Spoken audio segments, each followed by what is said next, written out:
Bonjour à tous, bienvenue sur ma chaîne YouTube, j'espère que vous allez bien. Si vous cherchez des idées de bricolage et DIY, vous êtes au bon endroit, n'hésitez pas à vous abonner et un petit pouce si la vidéo vous plaît. Hello les amis, aujourd'hui je vous propose de m'accompagner dans le relooking et la transformation d'objets déco que j'ai chinés sur Leboncoin et Emmaüs. Donc si ça vous intéresse de découvrir les étapes de ces relookings, c'est parti!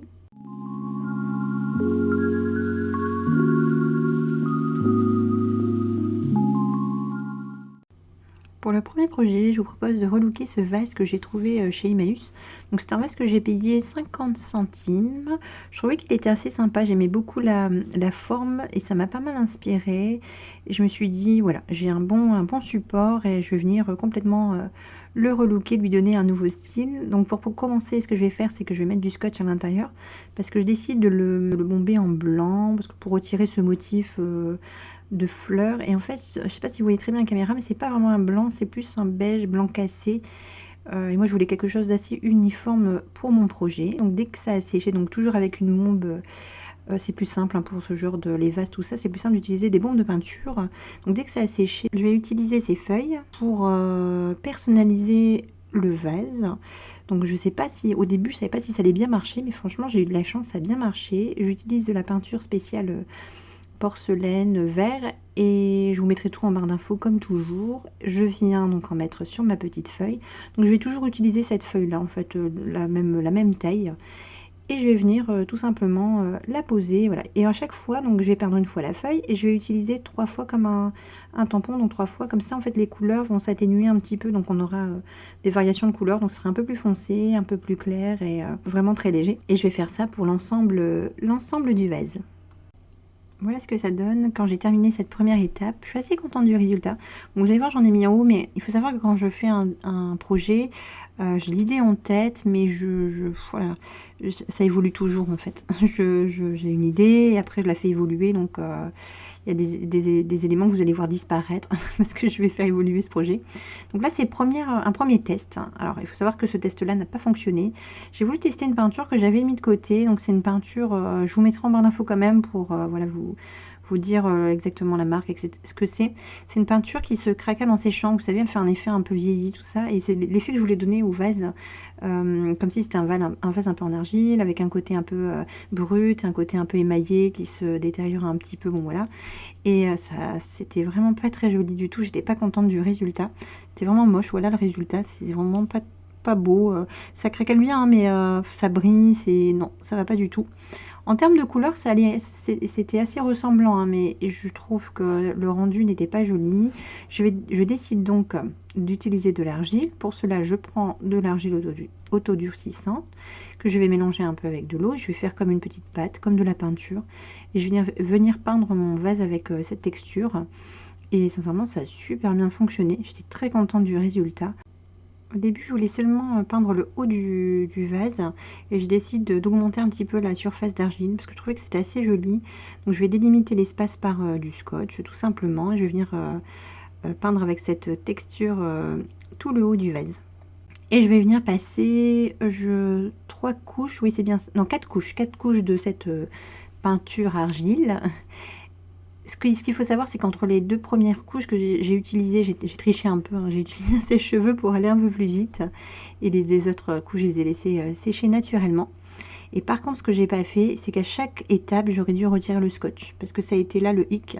C'est que j'ai laissé le même scotch du début jusqu'à la fin. Et ça m'a pris un peu de temps quand même, je dirais, sincèrement, 2 heures entre toutes les étapes. Et vous allez voir en fait quand j'ai retiré le scotch que ce que ça a fait, c'est que ça a retiré une partie de ma peinture, des feuilles. Donc j'étais vraiment déçue. Je trouvais que c'était très joli, j'étais vraiment contente du résultat. Et donc comme vous pouvez le voir, voilà, c'est à cette étape là que la peinture s'enlève et ça retire aussi un peu les feuilles et tout ça. Donc ce que j'ai fait, j'ai dit tant pis, je vais descendre encore un petit peu l'argile et je suis quand même contente du résultat. Je trouve que ça fait quand même joli. Donc j'attends vos commentaires, dites-moi ce que vous en pensez.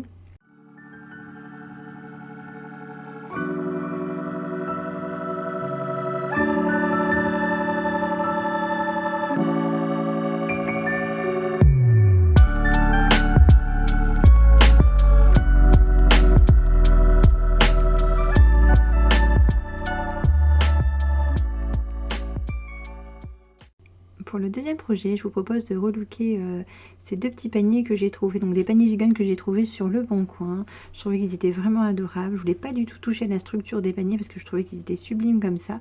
Je voulais juste, comment dire, les décorer, les personnaliser. Donc pour cela, j'ai utilisé de la feutrine de 2 mm d'épaisseur. Donc cette feutrine va me servir comme une toile que je vais ensuite personnaliser pour chaque panier.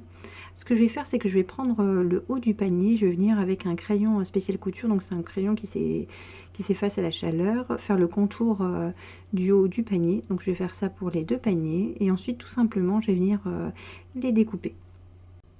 Pour la prochaine étape, je vais venir personnaliser des petits supports en feutrine. Ce que j'ai fait en amont, c'est que je vais venir découper un petit cœur en tissu tout doux que je vais venir ensuite coudre sur la feutrine.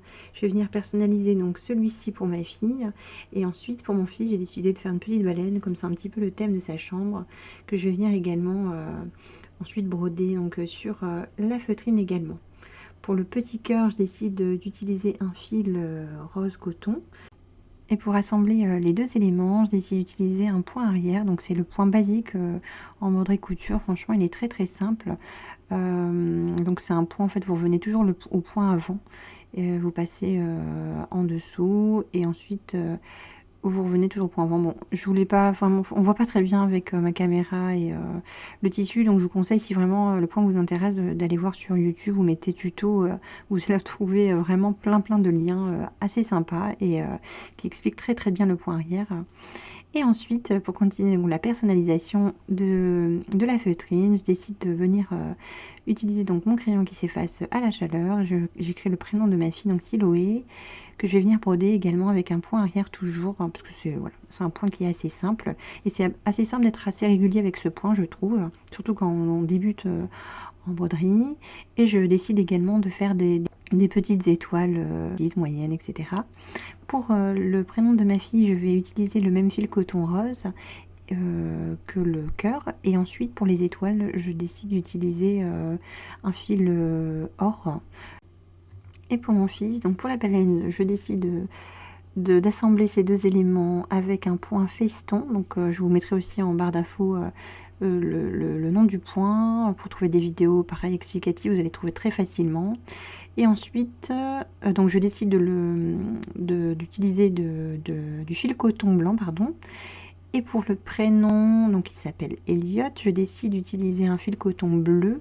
Et pour les petites étoiles, un fil couleur argent. Et comme pour celui de ma fille, le prénom Elliot, je vais utiliser un point arrière. Et pour les étoiles, un point avant. Donc voilà le résultat des personnalisations. Donc celui-ci, c'est pour ma fille, je trouve ça trop mignon.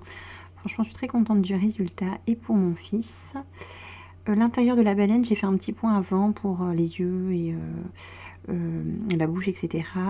Donc ensuite, ce que je vais faire, c'est que grâce au pistolet à colle, là, je suis désolée, j'ai mal cadré ma caméra. Mais quand on est dans l'action, des fois, on fait pas attention, je suis désolée.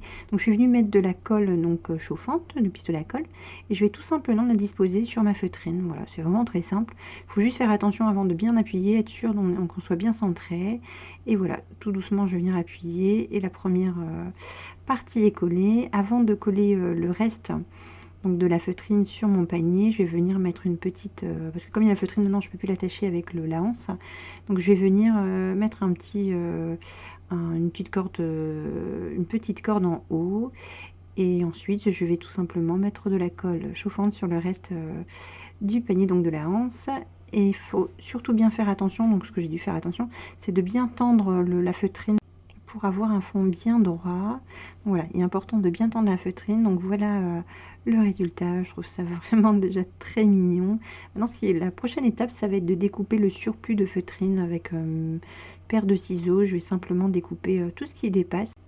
Voilà le résultat quand c'est terminé. Je trouve que les paniers personnalisés comme ça, c'est trop mignon.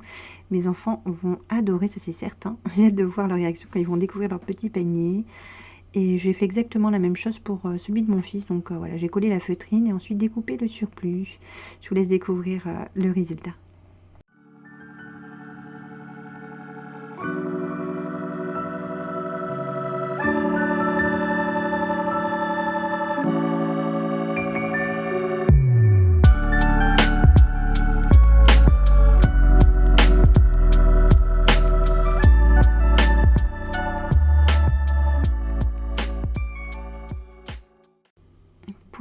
Roger, je vous propose de relooker ce mortier. Donc en fait, je vais le transformer, hein.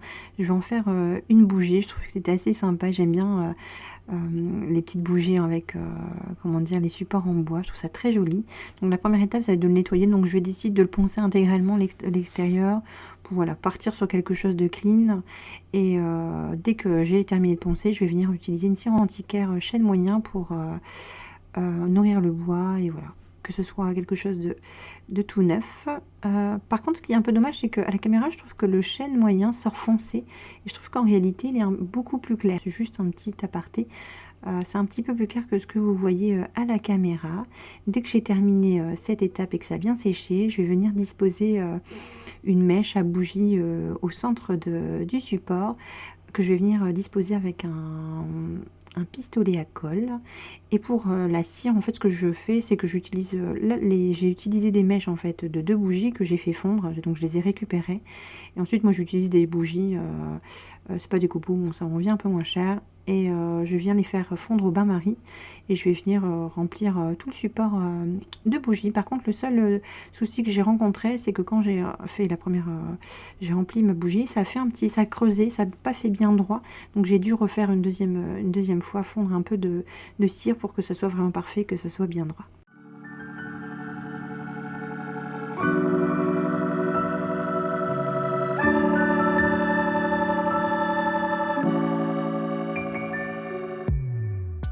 Voilà les amis, ma vidéo se termine. Donc petit aparté, bravo aux 2 gagnantes pour le concours des 2 lampes de la semaine il y a 15 jours, pardon, que merci de me contacter par mail ou vous me laissez un petit message et je vous donnerai mon mail. Il est en barre d'infos hein, si vous le cherchez. J'espère que ma vidéo vous a plu. Comme toujours, j'ai pris beaucoup de plaisir à vous partager mes inspirations et mes idées. Je vous fais plein de gros bisous et je vous dis à la prochaine vidéo. Ciao ciao.